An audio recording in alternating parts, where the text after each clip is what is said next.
지난 14일 이 터널이 지나던 한 가족의 달콤한 휴가는 한순간 산산조각 나고 말았습니다. 속도를 줄이지 못했던 이 대형 트레일러는 모두 10대의 차량과 부딪히고 8명의 사상자를 낸 뒤에야 겨우 멈출 수 있었는데요. 사고 원인은 졸음운전이었던 것으로 밝혀졌습니다. 뜨거운 여름의 열기가 기승을 부리고 있는 고속도로 위 졸음쉼터입니다. 고속도로 사망사고 원인 1위인 졸음운전을 예방하기 위해 많은 사람들이 이곳에서 휴식을 취하고 있는데요. 사고가 났다 하면 대형 인명피해로 이어지기 쉬운 졸음운전, 그 현황과 대책에 대해서 알아보겠습니다. 입구부터 출구까지 졸음쉼터에 빼곡히 세워진 차량들. 이곳에선 편하게 한숨 쉬고 졸음을 떨치려는 시민들을 만날 수 있었는데요. 졸음운전은 해서는 안 될 것 같고 그래서 저도 이렇게 졸음운전 쉼터에서 쉬고 있습니다. 보통 운전하다 보면은 자주 고속도로는 졸음이 많이 오는데 저 같은 경우는 좀 어느 정도 운전하다 보면 이렇게 잠깐 깜빡깜빡 할 때 졸음 쉼터를 많이 이용하고 한 30분 정도 휴식하고 다시 출발하는 경우가 많이 있습니다. 최근 연이어 들리는 사고 소식처럼 졸음운전 사고는 휴가철이 껴있는 7, 8월에 더 많이 발생하고 있습니다. 2013년부터 지난해까지 경찰청 통계를 보면 3월부터 200건을 넘어서서 7월에 가장 많은데요. 무더운 날씨에 부족한 휴식이 원인이라고 합니다.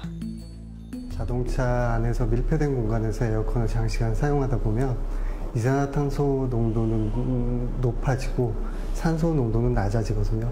그러다 보니까 쉽게 피로감을 느끼고 여름철 휴가철에는 장거리 운행이 많아지지 않습니까? 그래서 장거리 운전을 하고 피로감이 높아지기 때문에 졸음운전으로 많이 이어지는 것 같습니다.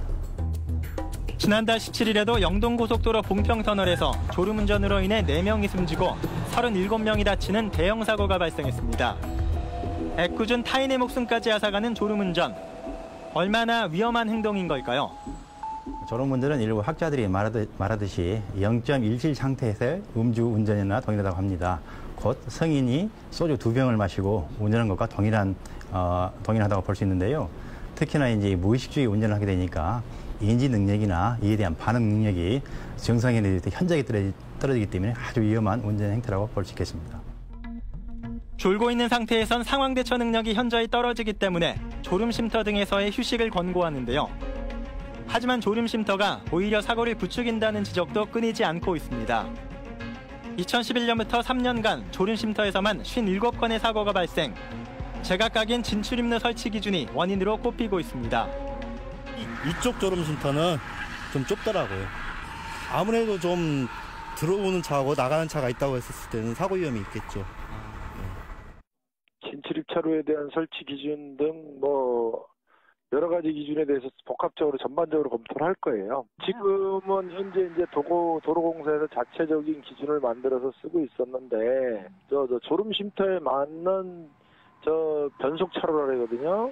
변속차로 설치 기준을 마련을 하라는 게 지적사항이에요. 그래서 거기에 대한 걸 만들으려고 그러고요. 졸음운전이 끊이지 않는 사회적 문제가 되면서 사업용 차량의 경우는 운전 시간을 법적으로 제한하는 대책도 나왔지만 운전자 인식 개선이 먼저라는 지적입니다. 졸음운전은 운전자의 인적 요인에 의한 사고입니다. 그런데 대부분의 운전자들이 졸음을 참고 운전할 수 있다고 생각하는 경향이 크거든요. 졸음운전을 예방할 수 있는 것은 그런 막연한 믿음이 아니라 확실한 휴식밖에는 없습니다.